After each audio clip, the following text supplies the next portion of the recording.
Je dis à quelqu'un en ce jour, la grandeur ne surprend pas les grands. Votre grandeur est liée aux épreuves que vous traversez. Laissez-moi vous annoncer cette bonne nouvelle en ce jour. Le désert ne te rendra pas noir, mais plutôt blanc, bien-aimé. Quel que soit le goût de ton désert, il émergera un jour. Car lorsque le chameau traverse le désert, il part, il revient, le désert ne le tue pas. Bien-aimé, à plus forte raison, toi qui vaux plus que de l'or aux yeux de l'Éternel, bien-aimé, combien l'Éternel, notre Dieu, ne pourra pas te faire sortir, ou te secourir, ou te fortifier, ou te soutenir dans le désert dans lequel tu traverses. Il dit à quelqu'un, la grandeur ne surprend pas les grands.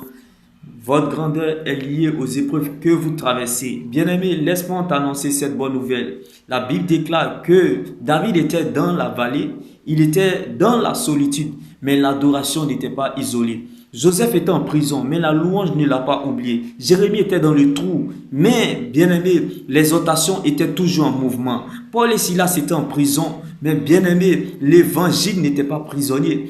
Pierre et Jean étaient condamnés, mais la conversion de 5000 personnes était au rendez-vous. J'aimerais dire à quelqu'un, il y a des gens dans la vie, bien-aimé, même si tu le mets dans un désert, il va briller, bien-aimé. Ce n'est pas de sa faute, car lorsque la grâce de Dieu descend dans la vie d'une personne, elle ne lui demande pas ce qu'il a envie de faire ou ce qu'il veut faire, mais plutôt ce que le ciel attend de lui, bien-aimé. Quand la grâce de Dieu descend dans la vie d'une personne, bien-aimé, elle parle plus fort que l'effort des autres, bien-aimé. J'aimerais dire à quelqu'un en ce jour, bien-aimé, de la prison, tu peux te retrouver au palais comme Joseph. Bien-aimé, de l'esclavage, tu peux te retrouver à la table des rois comme Moïse. Bien-aimé, de la vallée, tu peux te retrouver à la royauté comme David. Le plus important, bien-aimé, le problème n'est pas le problème. Le problème n'est pas ce que tu traverses. Le problème n'est pas ce qu'on te fait. Mais le problème est ce que Dieu a dit à ton sujet. Rien et personne ne pourra empêcher à Dieu d'accomplir sa volonté dans ta vie. Je dis à quelqu'un, la grandeur ne surprend pas les grands. Et sache que votre grandeur est liée à ou aux épreuves que vous traversez. Votre grandeur est liée aux épreuves que vous traversez, bien-aimé. La Bible déclare, bien-aimé, David n'a pas eu besoin de diplôme pour arriver à la royauté. Joseph n'a pas eu besoin de naturalisation, bien-aimé, pour se retrouver au palais. Moïse n'a pas eu besoin, bien-aimé, de l'argent pour se retrouver à la table des rois. J'aimerais dire à quelqu'un, c'est dans la vallée, bien-aimé, que tu prépares ta royauté, comme David.